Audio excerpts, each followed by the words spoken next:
Hello and welcome to Global Eye. Not just what you want to know, but what you need to know. Let's take a look at tonight's headlines.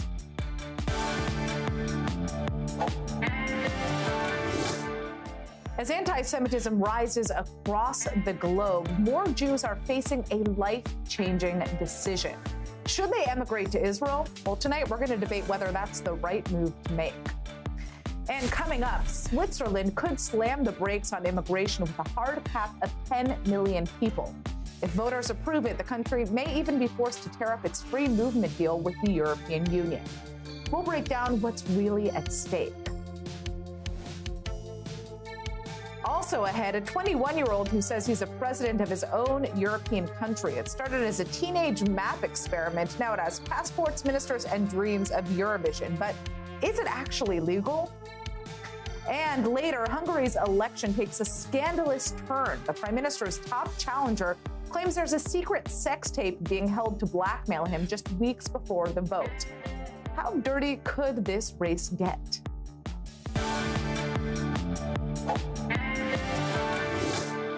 But before all of that, let's take a look into the lens behind the headlines of some of the biggest stories this week.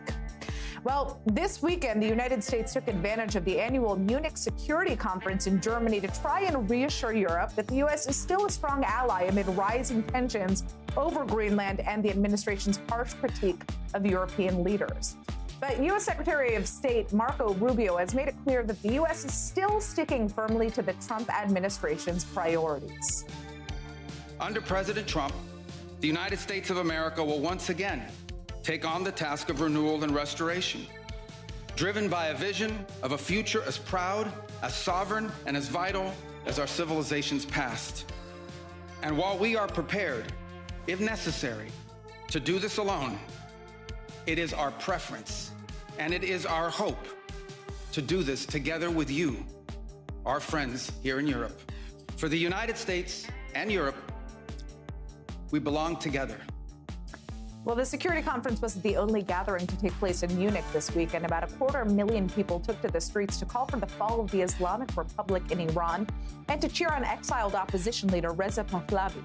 U.S. Senator Lindsey Graham even joined the crowd, urging the Iranian people to stand up to the current regime. Now, it has been 2 years since the sudden death of Russian opposition leader Alexei Navalny, and the UK and several European allies now say that they know how he was killed while serving a prison sentence in an Arctic penal colony in 2024. They're pointing the finger squarely at the Kremlin, with the British Foreign Secretary announcing that forensic analysis found traces of epibetadine in Navalny's body. That is a highly toxic substance derived from poisonous dart frogs in South America. Well, UK scientists have worked with our European partners to pursue the truth about how Alexei Navalny died, and they have found and confirmed that there was a lethal toxin in Alexei Navalny's body when he died, and only the Russian state had the opportunity, the motive, the means to be able to do this while he was in prison. Now, experts say this neurotoxin is extraordinarily rare and that it can cause paralysis and respiratory failure. But Moscow has dismissed the findings as an information campaign. But Britain says there's no innocent explanation for the poison's presence and that only the Russian state had the means, the motive, and opportunity while Navalny was behind bars. While the U.S. is planning a major expansion of its immigration detention system, ICE says it's going to spend $38.3 billion by the end of 2026 to buy and renovate new detention facilities. This comes amid a sharp jump in arrests over the past year. And under this plan, 16 smaller centers are going to hold up to 1,500 people each for a few days, while 8 large centers could house 7,000 to 10,000 detainees for up to 2 months. The agency also plans to hire 12,000 more officers to manage this expected surge in arrests. ICE data already shows that the number of people in detention has jumped by 74% since January of 2025, highlighting the administration's aggressive enforcement push and raising questions about capacity costs and the human impact of keeping so many people behind bars. Now, did you know that when Adolf Hitler was the leader of Germany, the Olympics were held in Berlin in 1936? Well, in case you forgot, you could have gone to the Olympics' official online shop to buy a t-shirt featuring artwork from the Berlin Games, which Hitler just so happened to use to promote Nazi Germany and its ideology of Aryan supremacy. But now that t-shirt has officially sold out, and German politicians and Jewish groups are outraged. The cream-colored tee shows the iconic laurel-crowned athlete, the Olympic rings, and Berlin's Brandenburg Gate. But critics say it's tone-deaf, it's selling Nazi propaganda without context. The IOC says it was a limited run and part of their heritage collection celebrating Olympic art and design and highlighting athletes like Jesse Owens, who defied Hitler's racist agenda. But still, the backlash shows some memories of the Games and their darker history are just impossible to ignore. Speaking of the Olympics, it turns out that athletes at the 2026 Winter Olympics in Milan aren't only scoring medals. Officials have confirmed that the condom supply in the Olympic Village ran out after just 3 days, thanks to higher than expected demand. Sources say that athletes scrambled to stock up, and a few even shared their search adventures on social media. But organizers say that more are on the way, with deliveries rolling out through Monday and constant restocks promised for the rest of the Games. I know there has been this request. We are working to provide as many condoms as possible in the Olympic villages. But anyway, today it's the day of love, so let's all love each other. So while medals are flying, so are the condoms, and the Olympic Village is making sure that no athlete gets left behind. Turning to Asia, this weekend saw a lot of dancing in North Korea as locals marked the birthday of the country's late leader Kim Jong-il with musical performances at the East Pyongyang Grand Theater on February 16th. Now, footage from state media shows children, students, and professional artists singing and playing instruments in tribute, with officials praising the country's progress under Kim Jong-un's leadership. Now, interestingly, North Korean media didn't use a traditional title, Day of the Shining Star, for Kim Jong-il's birthday. That's a detail that South Korea is watching closely because it could signal Kim Jong-un's effort to shift focus from his predecessors and strengthen his own authority. Turning to Africa now, dozens of demonstrators filled the streets of Senegal this weekend, demanding tougher crackdowns on homosexuality after a wave of high-profile arrests. The protests come amid mounting tensions in the socially conservative West African nation, which is over 95% Muslim. Police recently detained several suspects over alleged same-sex relations and separately arrested 14 people linked to what they describe as a child exploitation ring involving minors and the deliberate transmission of HIV. Well, this case has sparked public outrage, but rights groups warn against conflating serious criminal allegations with sexual orientation, saying that LGBTQ people in Senegal already face widespread stigma, discrimination, and fear. Today in Senegal, same-sex conduct is punishable by prison. And now we reach the summit.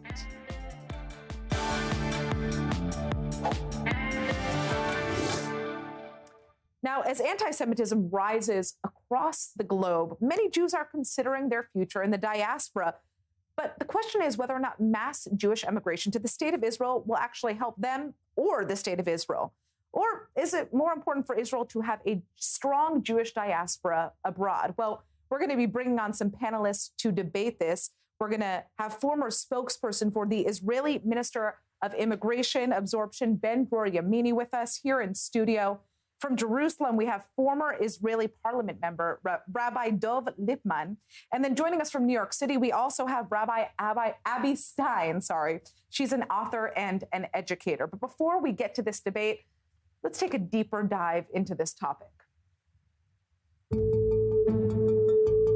Should I stay or should I go? This is a question that many Jews around the world have been faced with, especially following the global rise in anti-Semitism, following the October 7th attacks and subsequent war between Israel and Gaza. Over the last few years, the number of people from the US, UK and France making Aliyah, emigrating to Israel, has shot up, with deadly terror attacks in Manchester, Washington, D.C., Boulder, Colorado, and Sydney, Australia, exacerbating fears over their safety in the diaspora. But are these fears justified? Is there a future for Jews in the diaspora? Does Israel need a strong diaspora more than it needs a strong domestic population?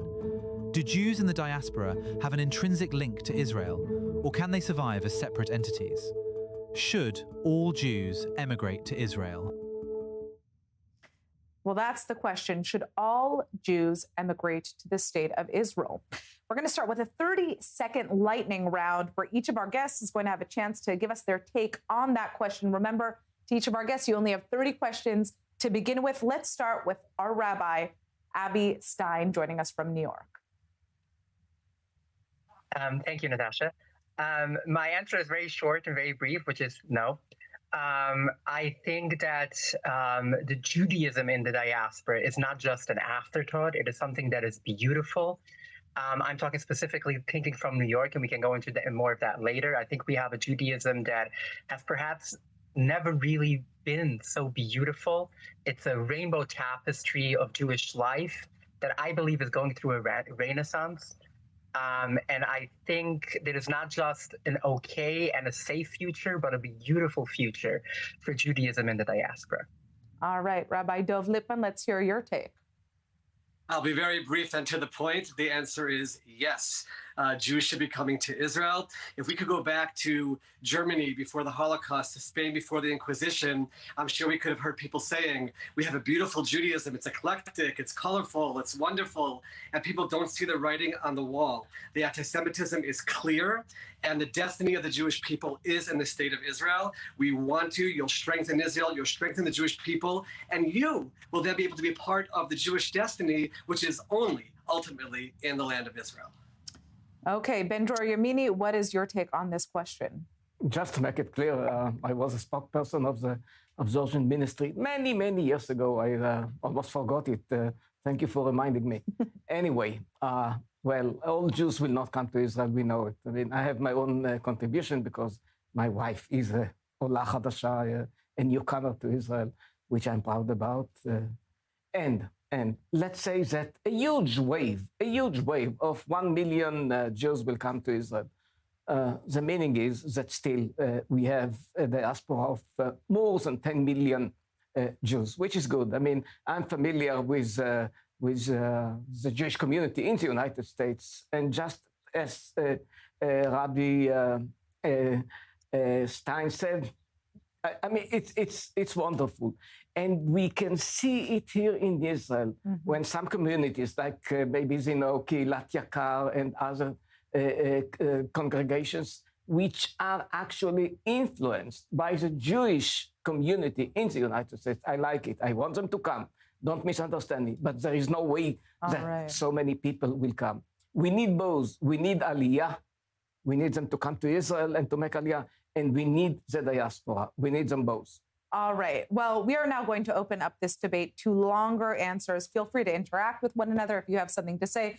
I heard that Rabbi Dov Lipman was already nodding his head in response to what Ben-Dror had to say, or shaking his head, should I say.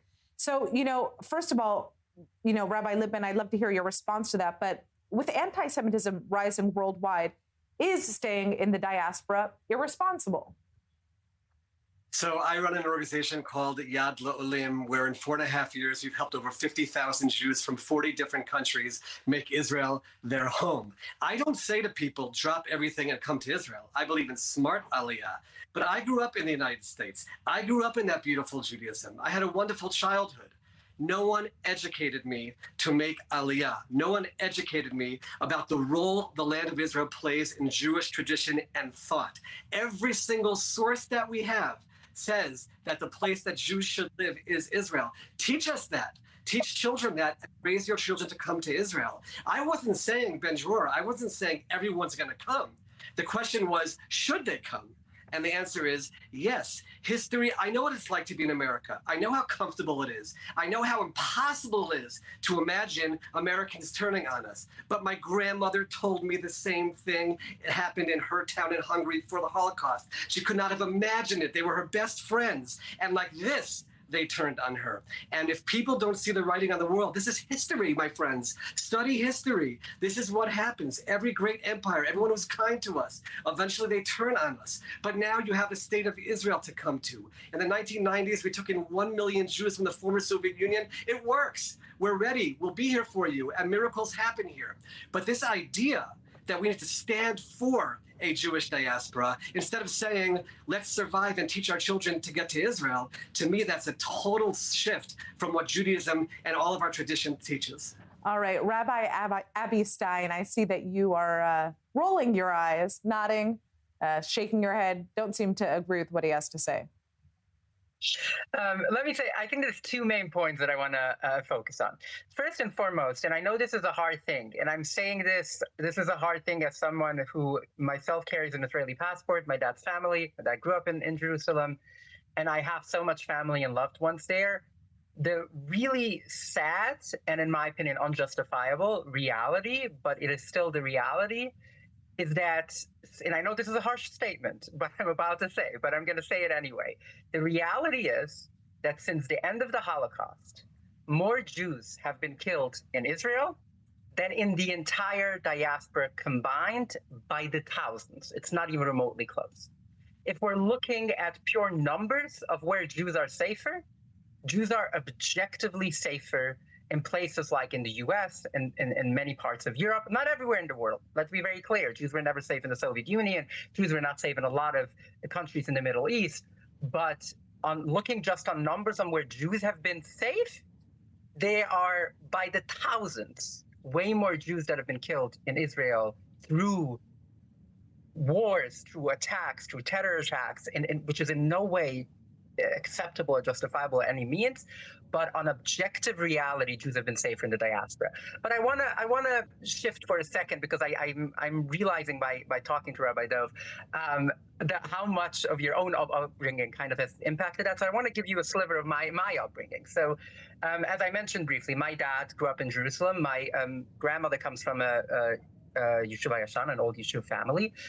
I grew up with a very interesting and very strong and powerful connection to what we called Eretz Yisrael, the land of Israel, and Am Yisrael, the nation of Israel, the people of Israel, with a very strong disdain, probably way stronger than even I have to this day, to the state of Israel. I grew up in a community affiliated with the Eidah Haredit, the anti-Zionist community, but at the same time, it was a very strong connection and something that I have leaned into a lot in my teachings and my education. I have done curriculums on that and taught a lot about that to understand the separation, understand that there's a strong connection that Jews in the diaspora have always had to our history, trying to disentangle, I know we're going to talk a bit about that later, fully disentangle Judaism from the land of Israel and the people of Israel is stupid and ahistorical.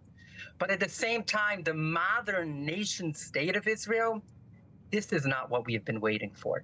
When I look on the readings and the writings and the yearning that Jews have had for 2,000 years and try to be, the modern state of Israel is the fulfillment of this yearning, the fulfillment of this is what we have been waiting for, I'm not sorry to say, but the diaspora is way more closer to what and how Judaism has been and wants to be than a nation state that is something new and something that is not what we have been waiting for 2,000 years. We cannot say El Anar Hazeh Hispaloti when we think about Israel today. Ben Dror, I want to give you a chance to respond to that. Do you think that Israel is truly a safe haven for Jews? Okay, let me tell you something. First of all, I don't like this kind of comparison. That since the Holocaust, so many people were killed in Israel. Come on, Israel was established. Zionism began because Jews were persecuted. I mean, when my grandparents arrived from Yemen more than 100 years ago, they came because they were persecuted. They came because so many people were killed just because they're Jewish. And to say, to bring up this kind of comparison, come on. This is not the right comparison. I can tell you something now from a very personal point of view. My wife is half French, half American, okay? The family grew up also in France and also in the United States. My daughter always told me, I'm cosmopolitical, I want to live in New York, I want to live in Paris, she's American, she's French. You know what? Do whatever is good for you. That's what I always told her. And now, right now, she is a student in Rome. And people do not know even that she's Jewish. And then she told me a few weeks ago, you know what, Father? You know what? I'm so experienced. I lived in France. I lived in the United States. Now I live in Italy. The only one place, not because of political reasons, because of the feeling. because of the anti-Semitism. The only one place that I can continue to live after I finish my studies is Israel. And she experienced everything, and she is highly clever. And you know what? I do understand her. It came from her. It did not come from me. I did not push her. But to say that because of the problems of Israel, Israel is a nation state, what do you mean? The whole idea against colonialism was to build nation states. Because in the times that Zionism began, the whole idea of nation states was against colonialism. And here we are, because we need it. Because we need it in order to save Jews. And that's exactly what we are doing. Yes, we have differences. We don't, maybe we disagree about a lot of issues, about what is the best solution. But we are here because this is our land. We are here in order to save Jews. We are here because Jews were persecuted. And yes, it is nation states, like, by the way, between 70 to 80% of the states in the world. And to tell us that this is not the Jewish dream, come on, I'm sorry. But we have to talk about it, and sorry to tell you, but you're totally wrong. Rabbi Dov Lippman, I want to give you a chance to answer that question as to whether or not Israel is truly a safe haven for Jews. Sure, I so agree with Ben-Dror Yamini, meaning since the Holocaust it hasn't, and then when the next Holocaust happens, you'll say, since the Holocaust happened, and then the next one, since the Holocaust happened. That's exactly our point. Our point is, look at history. The writing is on the wall. When you see the anti-Semitic rise in the United States and other places, something which didn't exist when I was a child, but it's there now, but people still say, oh, but let's add the numbers and see. That's not the issue. The issue is what will happen. What will happen in 20 years, and 50 years, and 100 years as Israel becomes stronger and Judaism outside of Israel becomes weaker. That's number one. But it's not just an issue of numbers and how many casualties. It's a question of where the Jewish future and destiny is. And I don't know what the member from the person on the panel from the United States is saying when they say throughout our history, this is not our history, our teachings say the destiny is the land of Israel. This is the place where Jews are supposed to be. And now all of a sudden this miracle happens and we have an opportunity to live here. My grandmother, who survived the Holocaust, when I told her that I'm picking up and moving thousands of miles away, she said the blessing of Shehechianu. She was so proud. She lived to see a great grandson who was a commander in the IDF and the Israel Defense Forces. Who could have imagined such a thing? Dreams are happening in front of our eyes, and come to Israel, be part of it, try to make it a better society, and now you're actually part of Israel's future. So anyone who's watching this, who thinks somehow this Judaism is stronger or better outside of Israel, or that it's safe for long-term outside of Israel, is simply not focusing on what has happened historically and not looking towards the future. You know, obviously, one of the issues that's coming up here is the question of the Jewish diaspora. What would happen to Israel if there were no Jews abroad? Obviously, you know, Rabbi Dov, that is something that you are pushing for, is the mass immigration of Jews to the state of Israel. But could the state of Israel continue to survive without a strong Jewish presence abroad? And I'd like to hear, Abby, your response to that. I think I have a very different approach when I'm thinking of could Israel survive. I'm thinking more, my concern is the Jewish people and Jewish peoplehood as a whole. I think we need to focus on what is, I don't believe in state rights. I'm just being fully honest. I don't think states have rights. I think people have rights, and that's very important to the way I view the world and to the way a lot of people who proudly identify with the Jewish diaspora movement would identify with. And in that way, I think I'm less concerned about will a very specific state in a very specific way that it has been created survive, and more about will Jews be safe? Will Judaism be safe? Will our Judaism be able to continue? And in that way, I fully agree and think that if the Judaism in the diaspora falls apart, then a very important, a very beautiful, and a very rich part, not just of Judaism today, but of Jewish history would be missing from Judaism. I don't think that Judaism will be whole if the Jewish diaspora as it is today does not exist.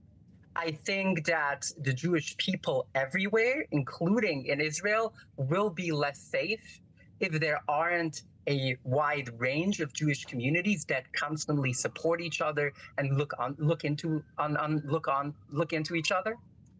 But I will also say, and I'm just going to respond that in part to like Rabbi Dov, because you brought in your grandmother. Let me bring in my grandmother, who grew up in Jerusalem, who would say, I think, again, this is a harsh statement, but I think it's so important to understand the background of where so many of us are coming into this, and to understand the diversity of opinion that has always existed.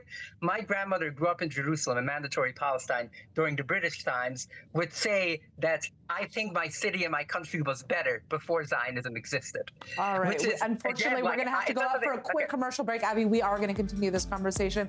I promise we will continue this shortly after the break, but we just have to go out very quickly. Stick with us in 2 minutes. We're going to be back on Global Eye.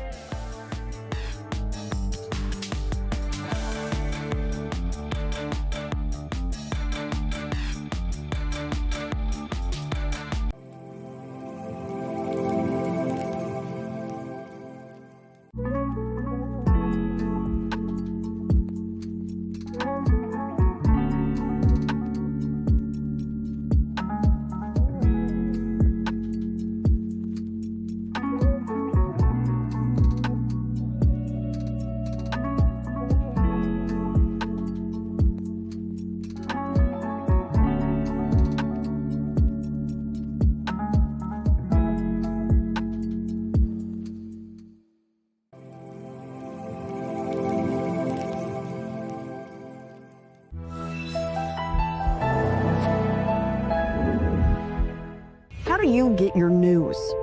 How do you know what sources to trust?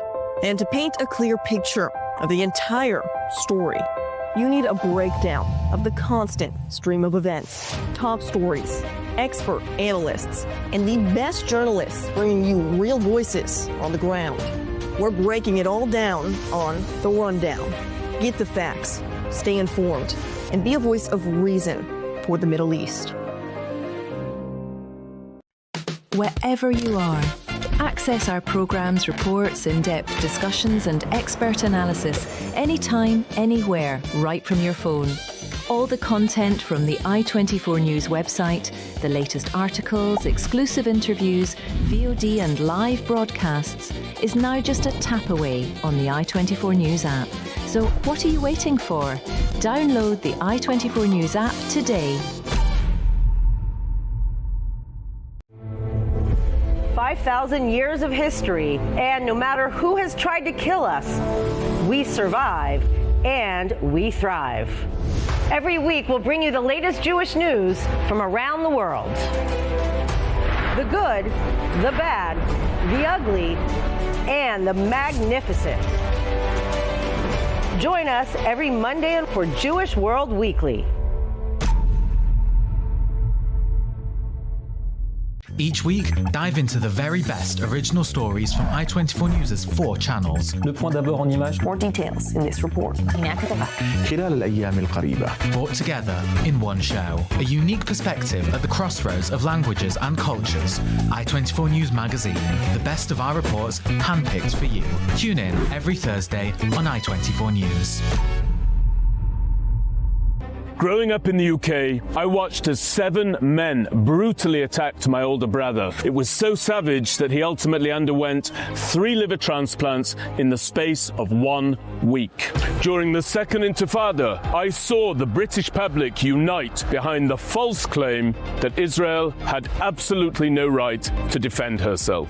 And for years, I warned about the diplomatic, political, and academic tsunamis that are now upon us. Today, I want to talk directly to you, to challenge consensus and to analyze events that are shaping our world. Tune in to Opinionated every Thursday on I24 News.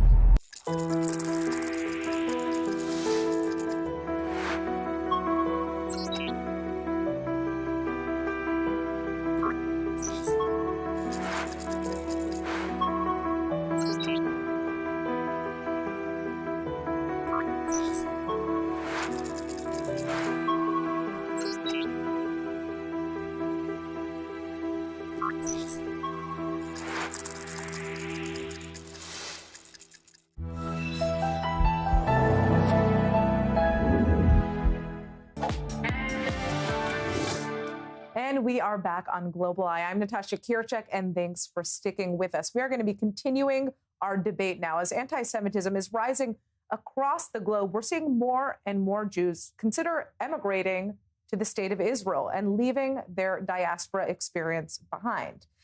Now, the question is it important for Israel to continue to have a strong Jewish diaspora abroad, or are we looking at a situation in which most Jews should emigrate to the state of Israel?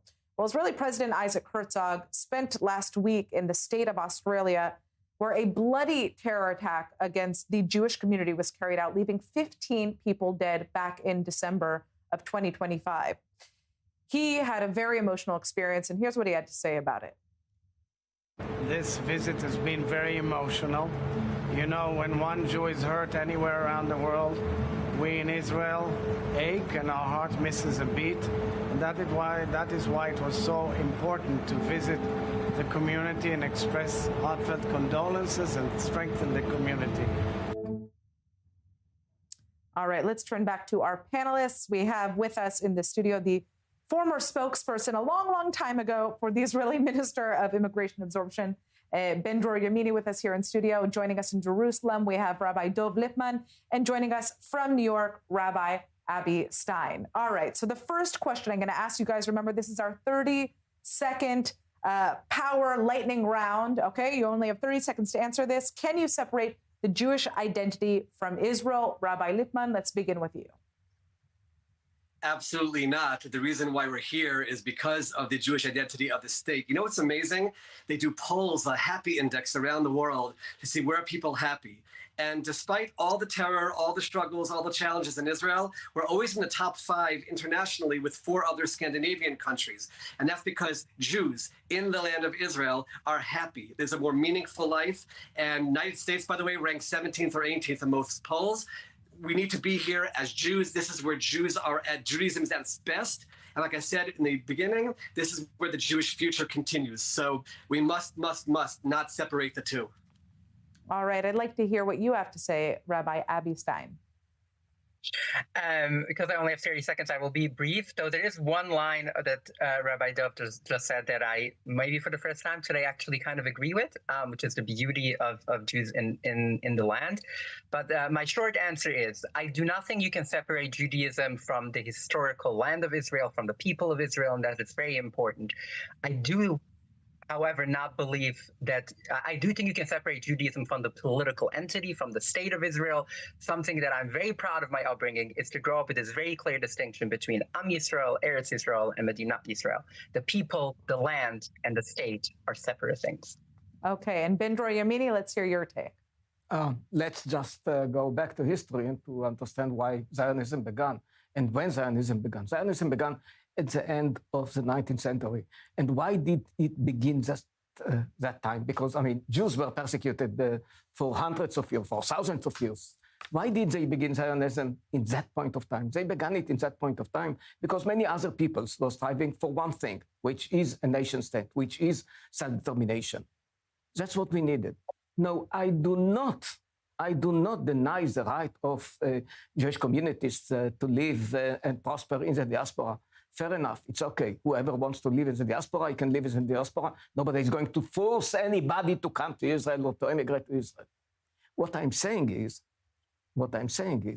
that just as so many other peoples in the world have this right for self-determination, we have the right for self-determination. And our definition is that we are the Jewish people.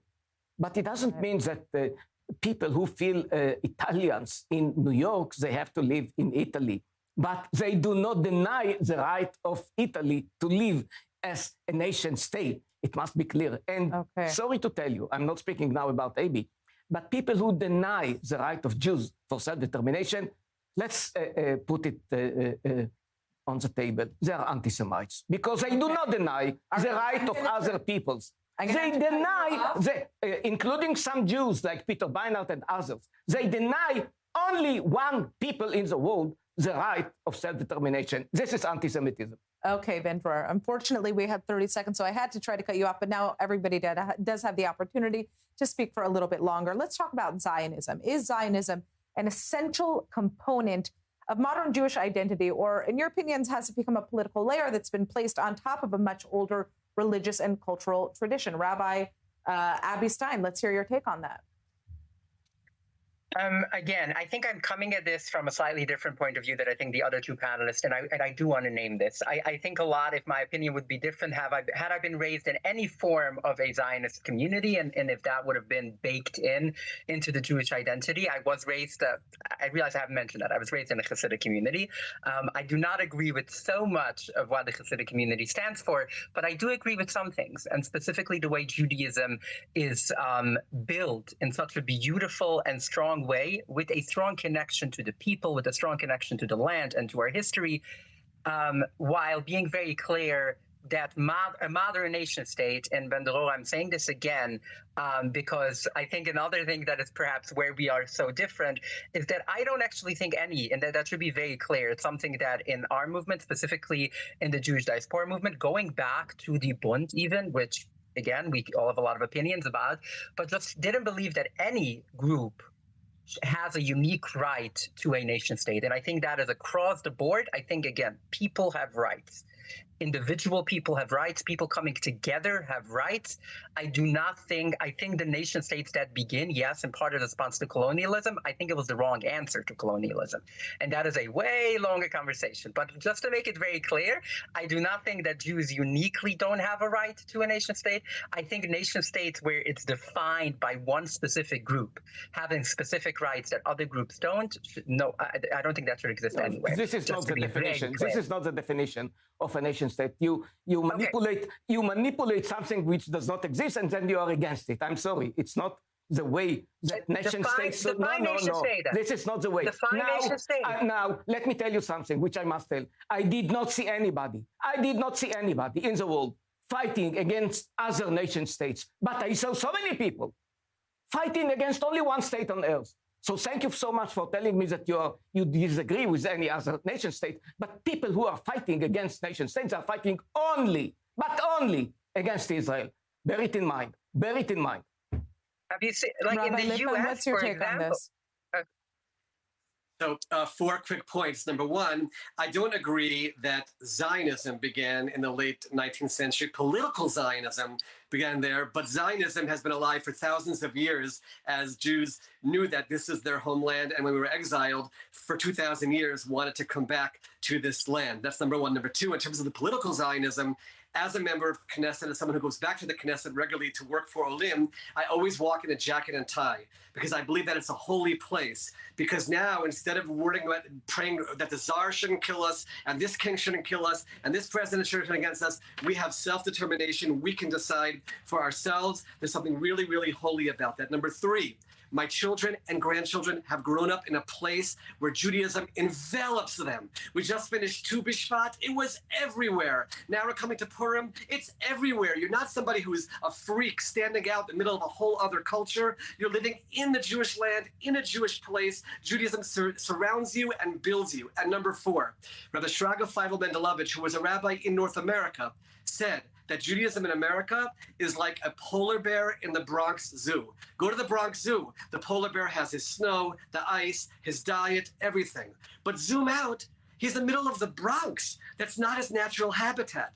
This is the natural habitat for the Jewish people. You can have synagogues, temples, community centers, camps, restaurants in America, anywhere else around the world. But zoom out, you're middle of the Bronx. Come to Israel, which is the natural habitat for Jews, where Judaism is alive, strong, and we're building our future. Separate between the two, and that's why I say, make Aliyah or raise your children to make Aliyah, and then join them in retirement. It's a great place to retire to. All right. Unfortunately, my friends, we have run out of time. We're going to have to turn to our next spotlight story. I'd like to thank all of our guests for joining us for this debate. It's something that you guys can continue discussing at home. I don't think we had any final answers here, but certainly interesting to hear all of your perspectives. All right. Now, Prime Minister Netanyahu's office has issued a statement last night distancing the premier from U.S. President Trump's public rebuke of Israeli President Herzog for not yet issuing a pardon for Netanyahu in his corruption trial. Our correspondent Balir Sladin has the story. The idea of pardoning Prime Minister Benjamin Netanyahu is once again at the center of Israel's political debate, with increasing pressure from President Donald Trump on President Isaac Herzog. And, you have a president that refuses to give him a pardon. I think that man should be ashamed of himself.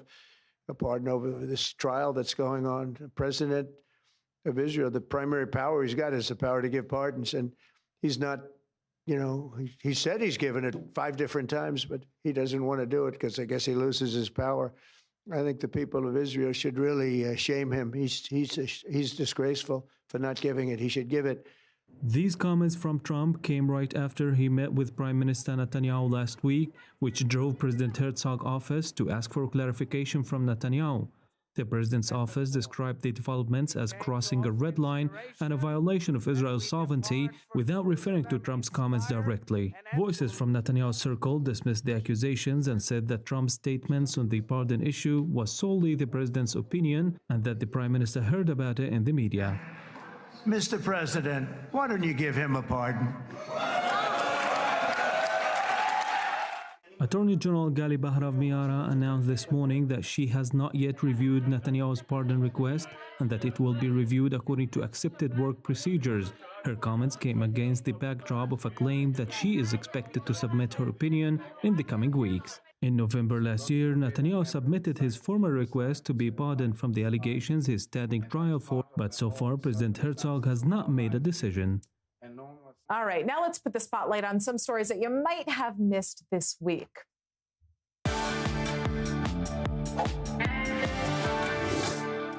Well, Hungary's election campaign is turning downright scandalous, with less than 2 months before voters decide whether Prime Minister Viktor Orban stays in power. After 16 years, his main challenger is accusing allies of plotting to release a secretly recorded sex tape of him. Opposition leader Peter Magyar says the alleged video would show him in a consensual encounter with a former girlfriend at a private party back in August of 2024, and he claims that it may have been filmed with hidden surveillance equipment and possibly manipulated. Now, no footage has actually surfaced, but Magyar says that the threat alone is political blackmail. Orban's ruling Fidesz party denies any knowledge of this. And joining us now, look, we just lost our, but joining us now to discuss this is Adam Daniel Brewer-Zevi, is editor-in-chief and news producer of Hedi TV in Budapest, to help and break this down. All right, so I think the first question, this is just really quite a bizarre story, I have to say, but how seriously are voters taking these blackmail allegations, and could this actually shift support ahead of the April election, in your opinion? Hi, good evening. First of all, thank you for having me. To answer your question, no, there is absolutely no way that this will affect Hungarian voters in any shape or form whatsoever. We have to take into account that Hungary is by no means a conservative nation, regardless of what media or political media would have you think. And the Hungarian population is very unlikely to mind a sex tape. It would just be something to break apart the tensions going on because of the elections coming up. I don't think it has any chance to either convince voters not to vote to Péter Magyar or to vote for him on the other hand. Now, we do know that Magyar is currently pulling ahead. Obviously, Orban has been in power for 16 years now. Do you think that this controversy might, in a sense, reinforce his message that the system is working against him? In the worst case scenario, that might be something, but it is, how to put this, it is a very unlikely scandal if you look at Hungarian's media, again, because Hungarians are not likely to be bothered by this sort of affair. It might be somewhere working for the Fidesz government. I find it very unlikely that the government itself would be involved in such a petty outrageous scandal, so to speak. I don't think it could hurt him. It might be an attempt to hurt him, obviously, but I don't think it could have that desired effect. You know, after 16 years of Orban in power, are we looking at a genuine political turning point in Hungary, in your opinion, or are there still structural advances, should I say, of Orban's party Fidesz that could decide this race? There are, of course, we have to talk about gerrymandering or how the voting system is constructed in Hungary. The way we see it now is that TISA has to win by a margin of at least 4.5 to 5 points in order to actually have a parliamentary majority. So having most votes is not the only thing that matters. Very similarly to how it works, well, differently from how it works in the United States, but the same concept. So there are hurdles or extra hurdles that Magyar Péter actually has to go through in order to get the prime ministership. It does seem like Hungary has reached a turning point, with the exception of the governmental polling. All independent polls do show that Magyar Péter is ahead by a lot. They are saying they're giving it currently there's a 15% chance that he would actually get a 2/3 majority, and a smaller chance, a 12% chance at the moment, for Orbán to actually win the election. So it does look like that if nothing major is about to happen, that Magyar Péter is set to win this elections. We will see, of course, how the voters decide on April 12th. All right. I'd like to thank you so much for joining us and breaking that all down. Quite the story coming out of Hungary. Thank you. Have a good evening. You too. All right. Now let's turn to Switzerland. What happens when one of Europe's richest and most stable countries says, that's enough? Well, this summer, Switzerland is heading to a high-stakes referendum that could cap its population at 10 million people. That's right. Supporters say that the country is facing a population explosion. We are talking about rising rents, crowded trains, strained services. But critics warn that this plan could force Switzerland to tear up its free movement deal with the European Union, which is its biggest trading partner, and slam the door on asylum seekers and even family reunifications. The proposal comes from the right-wing Swiss People's Party, and if voters approve it in June, it could fundamentally reshape Switzerland's economy, its immigration system, and its relationship as a whole with Europe. Joining me now is Professor Dr. Patrick Emenegger. He's a professor of political science in Switzerland. So, I think, first of all, how realistic is it that Switzerland would actually terminate its free movement agreement with the EU if this cap is reached? And what would that mean economically to make a move like this? Well, we're going to vote about this in June. Really early polls, show that there's currently about a 50-50 chance that the proposal will succeed. So this is a scenario that we have to take seriously. However, all of that is a matter of how population dynamics are developing over the next couple of years. Population growth is notoriously hard to predict. It's a function of several factors. And depending on how these factors turn out, fertility, life expectancy, and net migration, we might never reach the 10 million. But if we do reach a 10 million, and if this this proposal is approved, the situation could be potentially very, very problematic. The measures that the proposal envisions is first in the realm of asylum seeking, basically putting an end to asylum. But given the share of asylum seekers in net migration, that's not going to be enough. So in the medium term, this will probably result in the need to terminate the free movement of people of the European Union if the government implements as it is suggested in the proposal. Paint us a picture of what is happening on the ground in Switzerland that has brought about this conversation in the first place. Obviously, those who are for this cap say that it's about protecting infrastructure and quality of life. What is actually happening? Well, Switzerland has a comparatively large level of population growth, not least thanks to immigration. We have doubled the population since 1950. I know that compared to Israel, that's not a lot, but compared to the other European countries, that's actually quite high. And as a consequence, population density has grown. You can see effects of this population growth in the housing market, in the renting market, transportation. Clearly, these are issues. The country is growing. At the same time, population growth is typically a sign of success, that people want to come to this place, that they want to work here because there are jobs. So it's a bit of a double-edged knife. This is the result of ultimately a relatively well-functioning economy that is attractive for people to migrate to Switzerland. But it does lead to ever more people in a space that is ultimately limited, and some people being dissatisfied with the situation. And I need to add that Switzerland has a long history of immigration. And Switzerland is what I would call a reluctant country of immigration. It does have a long history of immigration, but it never really endorsed the fact that it is a country of immigration. Currently, about 42% of the population are first or second born migrants, so there's a migration background. If you would add third generation, probably a vast majority of Swiss have some kind of migration background. But the Swiss never endorsed the fact that they are a melting pot for immigration, for different societies, different people coming here. And the result is a constant discontent with high levels of immigration, going back to earlier votes that already started in the 70s. And there's a relatively large share of the population which does feel that immigration is too high and is willing to support this, which is also why this vote in June is going to be a little bit of a nail biter, because right now it looks like it has a serious chance, although campaign against that proposal has only just begun, and we will see in the next couple of months how this will unfold. Well, I have to say, this is really a fascinating test of, what could happen in the future worldwide if Switzerland does go through with the population cap. We're going to have to wait and see, like you said, but thank you so much for joining us to break that down. Thank you very much. All right. Now, what if you spotted a gap on the map and then decided to fill it with your own country? Well, that is exactly what a young Australian man has done. Daniel Jackson is just 21 years old, but he says that he's a president of his own self-declared micronation in Europe, the Free Republic of Verdis.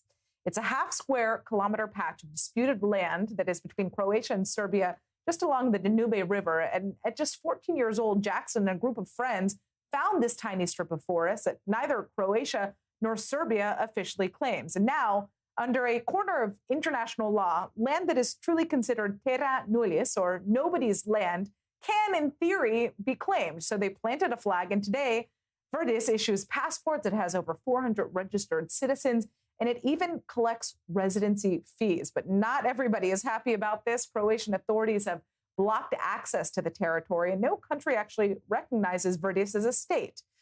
Well, today, Jackson says that he's living in the United Kingdom as a president in exile, and he's joining us now to break down what happens next for this micronation.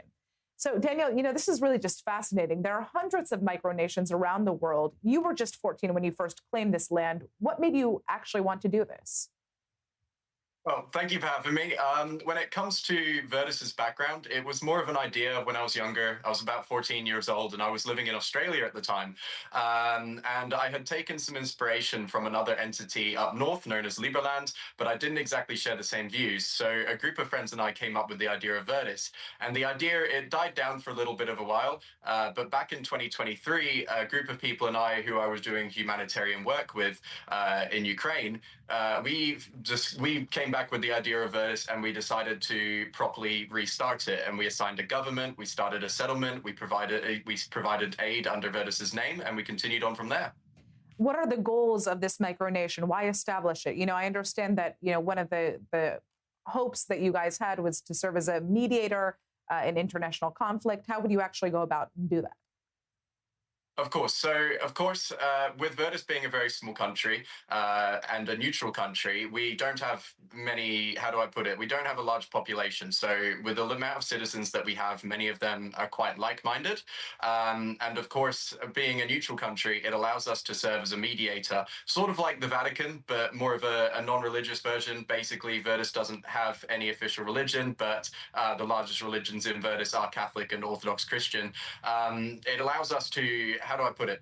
It allows us to basically be a mediator around the world with other countries without any sort of form of political bias. And we don't have any large-scale history that can make us a bit controversial as a mediator. For example, say, for example, Serbia being open to mediating, it's a little bit controversial sometimes. Verdis doesn't have as much history, so that allows us to be open for mediation.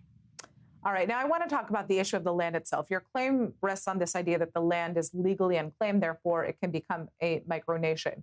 But have any international legal experts formally endorsed this interpretation, or is this really just an untested theory? And, I guess the question would be, are you colonizing this land in a certain sense? Okay, so when it comes to Verdis's land, it was unclaimed, as you know, because neither Croatia or Serbia wanted the piece of land. Croatia argued that it belonged to Serbia. Serbia argued that it belonged to Croatia, because they were both arguing over a larger piece of land on the other side of the Danube, in effect making it terra nullius, which means no man's land. And under international law, the oldest active claimant to the land is Verdis. Well, because we are, of course, again, the oldest active claimants, and there's no evidence of a previous settlement or anything like that. So we're not colonizing anyone. Most of our citizens are ethnic Serbs and Croats. So by international law, we believe we have the rights to the land, and we have had it backed by quite a lot of sources. There's a lot of media articles around the world at the moment that are covering Verdis, where people and journalists have brought in legal experts to provide their opinion, and in most cases, they do provide support for us. All right. Well, we only have about 30 seconds left here. You've issued passports. You've accepted citizenship applications. What can people there actually do in practical terms? I know you're not even allowed to really enter at this point. Of course. So at the moment, we are still working towards international recognition. We just opened an office in Serbia. We opened an office in the UK the other month. In the long term, we expect that there will be more use for, say, for example, Verdis's passports. We are also starting to allow people to register digital businesses in Verdis. There's a lot of benefits that citizens are starting to now obtain, but it does take time, and we expect citizens to be in it for the long run. All right. Well, you know, I have to say at 21 years old, you're doing a lot right now, man. Thank you so much for joining us. Really fascinating. No and hopefully we'll have you back again soon with more good news. Of course, no worries. Thank you very much. All right. That is it, my friends, for Global Eye. Unfortunately, we have to leave you. But tune in next time for Global Eye next week. We're going to be back with even more breaking stories from around the world, stories that you don't want to miss. I'm Natasha Kirchuk, and we'll see you next time.